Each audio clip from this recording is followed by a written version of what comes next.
This P0147 repairing video is dedicated to Toyota's drivers.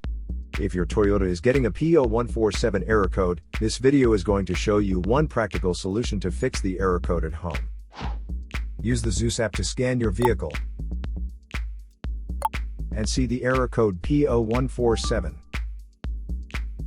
It indicates that the engine control module has tested the oxygen sensor heater circuit and detects a problem with the Bank 1 Sensor 3 oxygen sensor heater circuit.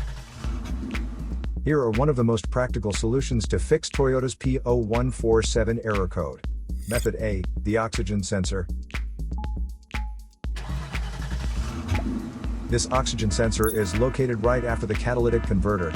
Bank 1 is on the side with the cylinder number 1. Sensor number 3 is downstream of the last catalyst in the exhaust system.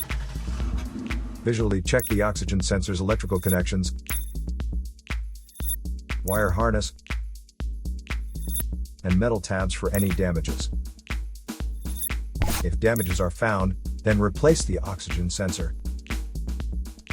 If there is no damage found on the oxygen sensor, you would need to take your car to consult professional mechanics. So here are one of the most practical solutions to fix Toyota's P0147 error code. After the repair, you can now use the Zeus app to clear the error code. And tap the rescan button one more time to make sure everything is fine with your vehicle. To save more money on car expenses, claim a free engine code scanner at the description link below, or check out the video here for more info. You're also welcome to leave comments below. Our mechanic professionals will answer them shortly. Don't forget to like and subscribe to our channel. Thanks again for watching this video.